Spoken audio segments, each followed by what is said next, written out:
صاحب یہ بتائیں کہ اس میں تھوڑا ہم پیچھے چلے جائیں کہ وہ پھر وہ اس ڈیسیژن کو آپ دیکھتے ہیں کہ وہ ڈیسیژن غلط ہو گیا تھا اور اس میں آپ کا نام بھی کافی تھا کہ آپ کی ایڈوائس، کیونکہ آپ ان کچھ لوگوں میں سے تھے جن کی ایڈوائس خان صاحب لیتے تھے اور عمل بھی کرتے تھے، اور آپ نے شاید پنجاب اسمبلی توڑنے کا تھا، اور آن دا فیس آف اٹ آپ پوچھ لیں ایک اسمال ٹائم جرنلسٹ سے بھی پوچھ لیں، اسے پتا تھا اگر آپ نے اسمبلی توڑی آپ کو الیکشن نہیں ملنا. سارا انوائرمنٹ جو تھا دیٹ واز رائٹنگ آن دا وال تھا، لیکن اس کے باوجود آپ فور فرنٹ پہ تھے کہ اسمبلی توڑ دی جائے. نہیں تو اسمبلی توڑنے کا فیصلہ ہمارا بالکل صحیح تھا. آج پی ٹی آئی کا جو عروج ہے، 9 میں بھی اس کے بعد ہوا نہیں وہ تو بعد مجھ سے تو کوئی تعلق نہیں نا، ہم سے تو کوئی تعلق نہیں، اس کے اس فیصلے سے بھی کوئی تعلق نہیں. جو ہمارے پاس دو راستے تھے. تو شاہ محمود قریشی صاحب نے جب یہ سجیسٹ کیا کہ اسمبلیوں سے باہر آ جانا چاہیے، تو اب یس عمران خان نے میرے سے بھی ڈسکس کیا اور لوگوں سے بھی شاید کیا ہوگا. تو بالکل میں نے ہمارا یہ بالکل تھا کہ اگر آپ اسمبلی کے اندر رہ کے سمجھیں کہ ہمارا ایک ووٹ کا فرق تھا، وہ ووٹ ختم ہو جانا تھا کسی وقت بھی اور حکومت جو ہے وہ چلی جانی تھی. سو ہم نے یہ فیصلہ کیا کہ ہم اسمبلی توڑ دیں اور نئے الیکشنز میں جائیں، کیونکہ ہمیں 2/3 میجورٹی. دیکھیں کوئی بھی آپ حکمت عملی بنائیں گے وہ آپ آئین کے اندر رہ کے یہ تو آپ نہیں سوچیں گے نا آئین ہی توڑ دیں گے.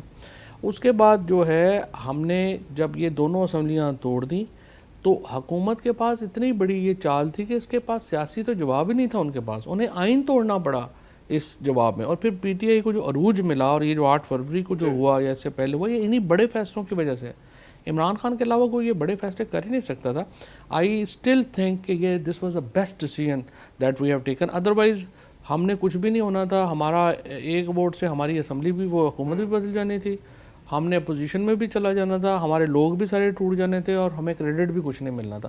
پھر اس کے بعد آپ دیکھیے کہ جو انفارچونیٹلی سپریم کورٹ نے اور انہی ججز نے، منصور شاہ صاحب نے، اطہر اللہ صاحب نے، انہوں نے 90 دن میں الیکشنز جو ہیں اس وقت نہیں ہونے دیے. اور وہ جو روایت انہوں نے شروع کی کہ سپریم کورٹ کو کمزور کرنے کی، اس کی ہی سزا اب ان سارے ججز کو مل رہی ہے.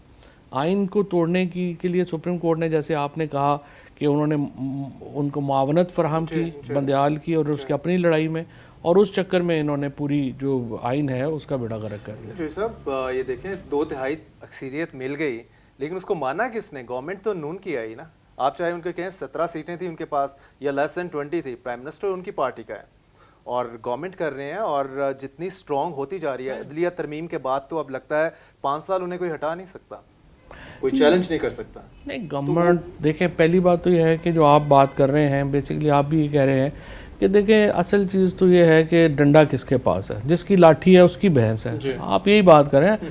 یہی بات پاکستان کے اندر تو بدقسمتی ہے نا کہ لاٹھی چلا رہی ہے. ظاہر ہے کہ اسٹیبلشمنٹ جو ہے وہ سارا شو رن کر رہی ہے. شہباز شریف آج کی بھی تقریباً ہوتا رہا ہے، کسی میں تھوڑا مطلب ان کا کبھی تو ماشاء اللہ کی فارم میں تو سامنے ہوتے ہیں، لیکن ادروائز بھی وہ ایسا تو نہیں ہے کہ جمہوریت ہی اسٹرانگ ہوئی ہو. جمہوریت تو شام ڈیموکریسی ہی چل رہی ہوتی ہے مور اور لیس. اب تو پرفیکٹ ایگزامپل ہے اس کی. بالکل آپ نے بات جس طرح آپ نے کہا، اصل بات یہی ہے کہ اگر آپ دیکھیں کہ 93 کے بعد یہی ہوتا رہا ہے کہ آپ کی جس طرح ایگزیکٹو اور جوڈیشری کے اندر ایک ہے، اسی طرح سے اسٹیبلشمنٹ اور سیاسی حکومتوں کے درمیان ایک چلتا رہا ہے، کبھی ادھر زیادہ کبھی ادھر زیادہ. لیکن اتنا لینڈ سلائڈ تو کبھی بھی نہیں ہوا جتنا ابھی ہو گیا ایک ڈیموکریسی میں.